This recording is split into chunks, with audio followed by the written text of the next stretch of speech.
Hello mga loves! Magandang buhay! Isa na namang napakagandang tips ang hatid sa inyo ng babaeng walang pahinga. Ayan.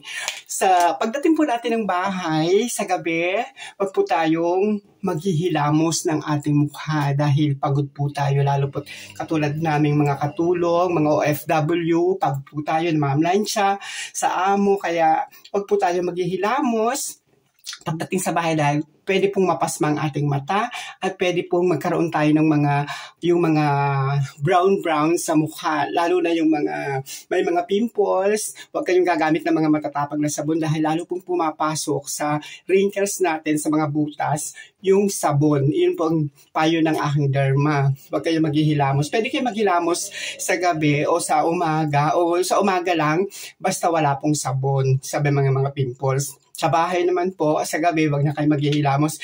Ito na lang po yung gagamitin natin. Clean yan. Yan. Latte detergente. Ang tawag po dito sa Italy, sa Milano, latte detergente. Siguro po sa English ay milk detergent dahil hindi po ako masyadong sa English. Mahina po ako sa English. Ayan. Atin na po siyang ilalagay sa ating pisngi. Ayan. Sabi nga po ng mga tao, Pia, ano sikreto mo? Bakit parang hindi ka tumatanda? Ano sikreto mo? Bakit ko naman sabihin sa yung sikreto ng buhay ko? Di nalaman mo yung pinagagawa ko sa buhay. Joke lang. Ang sikreto po natin ay ang lagi tayong nakangiti at huwag tayong masyadong paka-stress sa ating sarili dahil wala namang ibang tutulong sa atin kundi ang ating sarili. Maghanap buhay tayo ng maayos para kumita ng maayos.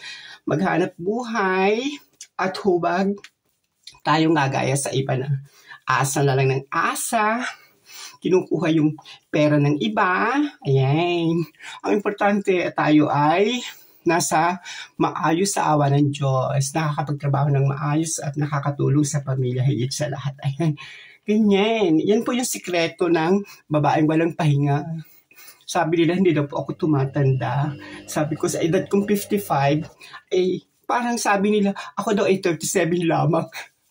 Ay, salamat naman. Ayan, tingnan. Ayan. Ayan. Hindi na po ako naghihilamos sa gabi dahil po, ito po ang kailangan, latte detergent po. Ayan. Pagkatapos po nitong gumamit ng latte detergent, ito naman po ang aking isusunod. Para po siya sa Pilipinas sa Eskinol. Cleanliness din po siya, pero aqua micellar. Ayan. Pwede rin po yung Eskinol na gamitin nyo pag wala kayong gantong parang aqua lang, parang tubig lang siya. Ayan. Yan po yung sunod natin i-apply sa ating face. Yan. Para matanggal yung latte detergent at para lalong mas malinis. Ayan. Kita nyo? Yan yung babaeng walang pahinga. Kahit nagka-pimples, pero ngayon, medyo kuminis-kinis naman yung pisngi ko. Pag nakalinis ako ng mukha, parang yung mga pinagbutasan ng pimples na parang mga piksa-piksa, parang pinagbahayan din ng yung kamuting na bukbok, ang ganda-ganda ko pa rin naman. Ayan. Hindi naman ako nahihiya. Ang importante ay malinis ang aking konsyensya at wala akong ginagawang kababalaghan. Ayan. Yan po yung sikreto ko, pero hindi ko po pwedeng sabihin yung sikreto ng aking buhay, yung aking mga pinagdagagawa. Magkakabistuhan, no? Ayan, ang ganda. Ayan, no? Ang ganda-ganda na. Kinis na siya. Ayan. Tapos, lalagyan ko po siya ng cream na panggabi. Ayan. Ayan, palagyan po siya ng cream na panggabi. Ayan. Pwede na po kaming mahiga ng aking asawa. Pero pag siya po ay nakahiga na ako, hihiga na rin siya, tatalikuran po ako at ayaw po siya ako ay naka-lipstick pag matulog. Ito po yung aking sikreto dahil gusto ko po pag ako'y gumising, ang ganda-ganda ko pa rin. Kaya ako ay natutulog, naka-lipstick lagi ako. Yun ang sikreto ng babaeng walang pahinga dahil gusto ko pag gising ko, ganun pa rin ako kaganda. Yan, ang ganda-ganda ko na dihuba. Halata ho ba ako'y 55 years old na?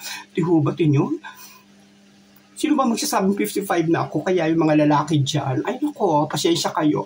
May asawa na ako. Joke lang. Ayan, yan.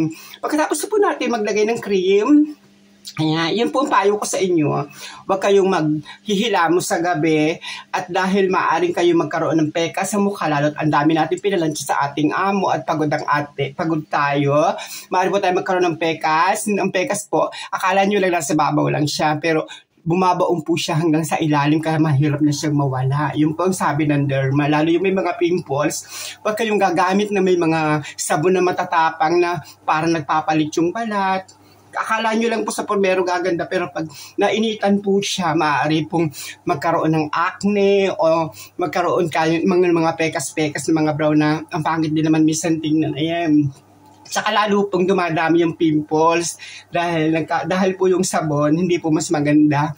Kailangan po yung tubig lang, saka gagamit ng latte detergent. Ayan, bago naman po ako matulog, ito naman pong ilalagay ko sa aking kamay. Ayan, baby oil. Kung wala po kayong baby oil, yung pong dahil mahirap lang ho ang aming buhay noon, bakit ko naman ikakahiya? Yun naman po yung totoo. Ang ginagamit ko po noon yung mantika ng baboy. Yung pong ginagawang putsero, yung pong aking ginaganyan. Hindi ko naman po alam na sobrang palahong malaki. Kaya nung pong medyo nagkatrabaho na ako at nag-abroad na ako, ayan, imamassage po natin ang ating kamay dahil tayo ng lansya. Yan, massage po natin mabuti. At dati po, hihilahin po natin ganyan. Yan, kilo-kilo na nga pong aking kamay. Dahil po sa aking pagkakatulong at sa aking paggugupit. Ayan, nagkilo-kilo na po pero marami naman po siyang natulungan. At especially po yung aking pinakamamahal na magulang, yung aking pinakamamahal na inay panubuhay pa, at saka aking pinakamamahal na tatay ngayon na laging sayo nung sayaw. Ayan, massage po natin. Dahil ang una po, pag nagising ako sa umaga, ngimay yung kamay ko dahil sobrang pong lamig dito sa Italy. Kaya ito po yung payo ko sa inyo. Kung wala po kayong baby oil, wala maibili ng baby oil, pero rin po kayong gumamit ng mga olive oil o magdikdik kayo ng luya, lagyan nyo ng kalamansi o basta samahan nyo ng kahit po mga olio de olive oil o kaunting baby oil. Ayan. Yan lang po yung payo ko sa inyo. Mahalin natin ang ating sarili dahil kailangan natin ito sa ating trabaho. Lalo tayo mga OFW. Ayan. I love you so much and happy days. Ang ganda-ganda ko na talaga. Salamat sa inyong lahat. I love you so much. God bless. Ingat po.